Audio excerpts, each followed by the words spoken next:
दिवस मना रहे हैं, लेकिन यह आजादी हमें उपहार में नहीं मिली है। इसके लिए एक लंबी यात्रा करनी पड़ी है, आजादी की यात्रा। इस यात्रा में हजारों लाखों लोगों ने अपनी जान की कुर्बानी दी। 1919 जलियांवाला बाग। आज हमारे बैसाखी का दिन है, लेकिन पूरा पंजाब बैसाखी नहीं मनाएगा। हम सब बैसाखी नहीं मनाएंगे।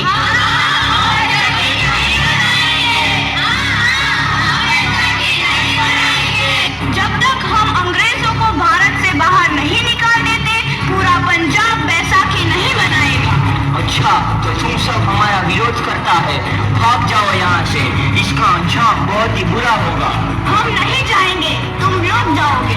हमें नहीं, तुमको भारत से भागना होगा। Soldiers fire!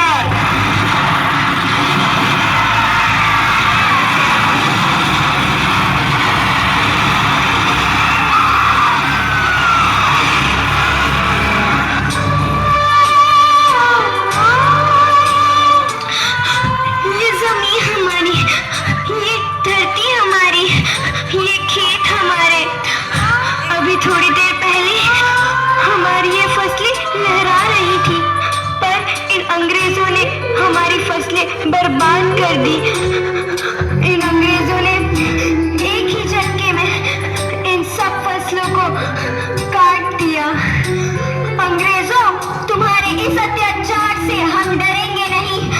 इस अत्याचार का बदला लेकर रहेंगे। हम आजादी लेकर रहेंगे।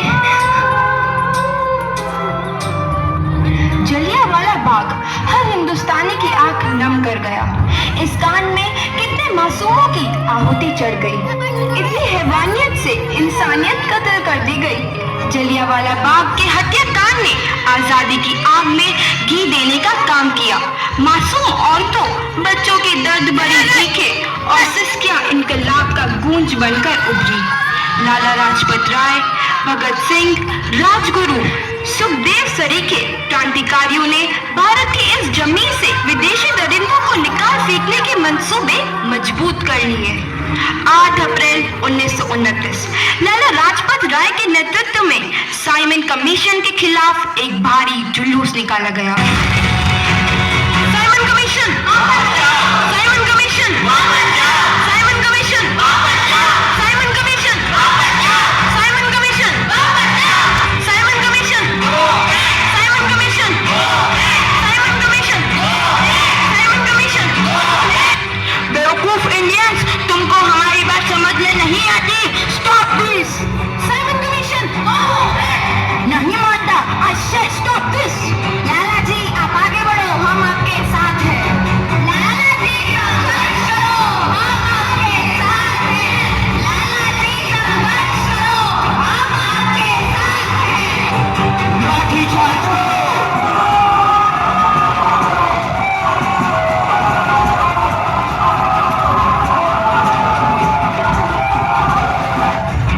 अरे लाला जी को तो बहुत गहरी चोट लगी है, उनका सर फट गया है।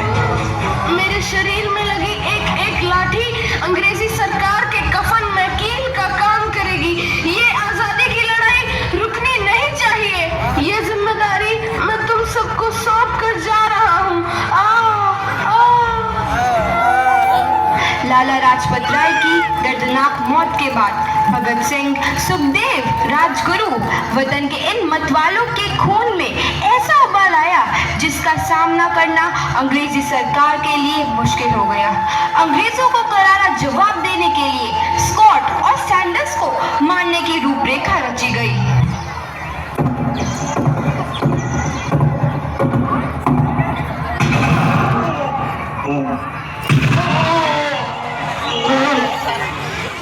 सैंडर्स मारा गया। चारों तरफ तहलका मचा था। दीवारों पर लिखा था, लाला जी की मौत का बदला ले लिया गया है। भगत सिंह समेत सभी वहां से फरार हो गए। 8 अप्रैल 1929 दिल्ली में ब्रिटिश सरकार की सेंट्रल लेजिस्लेटिव असेंबली की बैठक में 2 बम धमाके की आवाज सुनाई दी।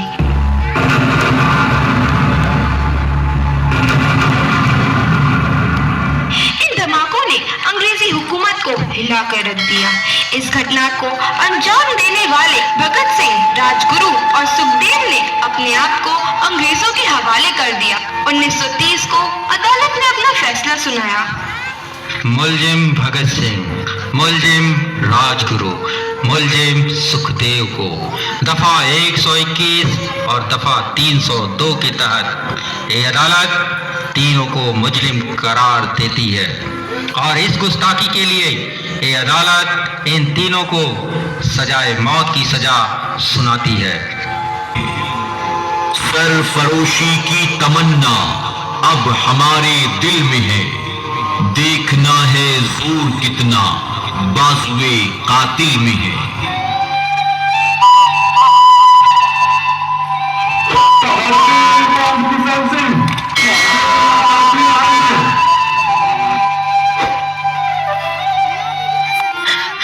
पुत्र की हाल है तेरा। मैं चंगा हूँ माँ, फिक्र करने की कोई गल नहीं। पुत्र, मेरा दिल तेरी तरह पत्थर दिल नहीं होगा। तेरी ये गला सुन के मेरा कलेजा फटे जा रहा है। माँ, मेरा दिल कोई पत्थर जैसा नहीं है, एक वतन परस्त का दिल है जो मेरे देश प्रेम के जज्बे को ताकत देता है। बेटा, मेरा लाल। माँ, आज मेरी तपस्या पूरी होने जा रही है। जे तू रोई तो मैंने तकलीफ होई। सोच, तेरा पुत्र आज शादी करने वास्ते जा रहा है। फर्क केवल इतना है, वो घोड़ी पर नहीं फांसी पर चढ़ने वास्ते जा रहा है। आज तू क्रांतिकारी की माँ है, कल तू एक शहीद की माँ होगी। माँ। पुत्र भगत, तू इतनी छोटी उम्र में हम सबको छोड़ के चला जाएगा। तूने जिंदगी में देखा ही क्या है पुत्र? मैंने अपनी माँ देखी है, जिसने मुझे एक ही बात बताई है कि बेटे, अपने देश के लिए एक बार मरना 100 बार जन्म लेने के बराबर होता है। अच्छा माँ, अब आशीर्वाद दे, आखिरी बार विदाई लेने का समय आ गया है। भगत, मेरे लाल।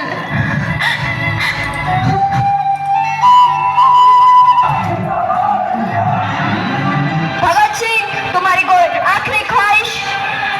हमारे हाथ खोल दिए जाए। हम तीनों दोस्त एक दूसरे से गले मिलना चाहते हैं। उनके हाथ खोल दिए जाए।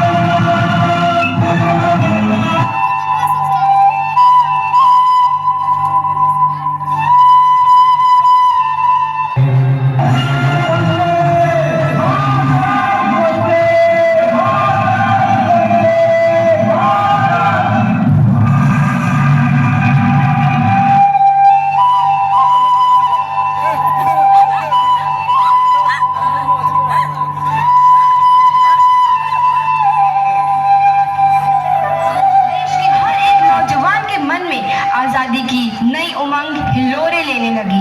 अंग्रेजों भारत छोड़ो का नारा जोर पकड़ रहा था। सबने एक आजाद भारत का सपना देखना आरंभ कर दिया था। हर कोई अपने अपने ढंग से इस महायज्ञ में अपनी आहुति दे रहा था। सुभाष चंद्र बोस, रानी लक्ष्मीबाई, तात्या टोपे और मंगल